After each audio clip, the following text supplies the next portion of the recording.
Comment travailler un discours quand tu n'aimes pas écrire? Alors j'avais déjà fait une vidéo sur comment t'améliorer à l'oral où je te suggérais de t'enregistrer en vidéo. S'enregistrer en vidéo, c'est super pour pouvoir améliorer son élocution, sa diction, sa capacité à prendre la parole, son aisance à l'oral, sa gestuelle. Je me suis rendu compte que ça pouvait être très utile aussi pour travailler le fond de ton discours. Souvent quand j'essaie de préparer une vidéo, ce que je faisais en général, c'est que j'en faisais un script. Le problème, c'est que j'aime pas du tout écrire. Pour la personne qui aime écrire, c'est super parce que elle peut faire un script, elle peut travailler ses idées comme elle aime ça. Elle peut passer des heures à construire ses idées, les remixer, les changer, les ajuster. Moi concrètement, il y a toujours une forme de résistance qui est assez forte dans cet exercice-là. Et puis dans les dernières vidéos, j'ai une petite idée. Je me suis rendu compte que je pouvais faire un brouillon vidéo. Donc pour réaliser les dernières vidéos que tu vois en ce moment, ce que j'ai fait simplement, c'est que j'ai mis le micro, allumé la caméra et je me suis lancé. Et donc, je me retrouve avec une forme de bouillie d'idées extrêmement spontanée que je vais pouvoir exploiter. Alors, je ne sais pas si tu t'en es rendu compte, mais je publie une vidéo par jour. Ce que je fais, c'est que j'essaie de définir, une fois que j'ai fini la vidéo du jour,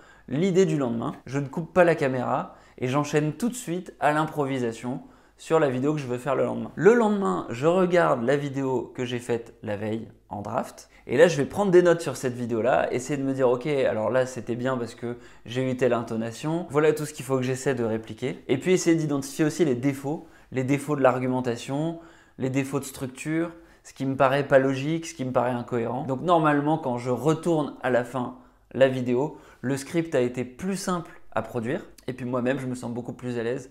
À la fois, j'ai beaucoup plus confiance en moi parce que je manipule des idées avec lesquelles j'ai déjà joué et avec lesquelles je suis familier. Et puis, j'ai pas le stress tout au long de la journée de me dire mais de quoi je vais leur parler. Voilà, donc c'est un conseil qui peut s'appliquer si tu veux lancer ta chaîne YouTube, mais ça marche aussi si tu dois préparer des discours et que tu as du mal à te poser sur un brouillon parce que tout simplement t'aimes pas écrire et que tu fonctionnes un peu comme moi plutôt à l'improvisation. Dans tous les cas, ça reste un conseil extrêmement utile si tu as du mal à t'exprimer à l'oral ou si tu veux tout simplement t'améliorer. Voilà, j'espère que cette vidéo t'a plu. N'hésite pas à la liker et à t'abonner et moi je te dis à la prochaine. Ciao ciao.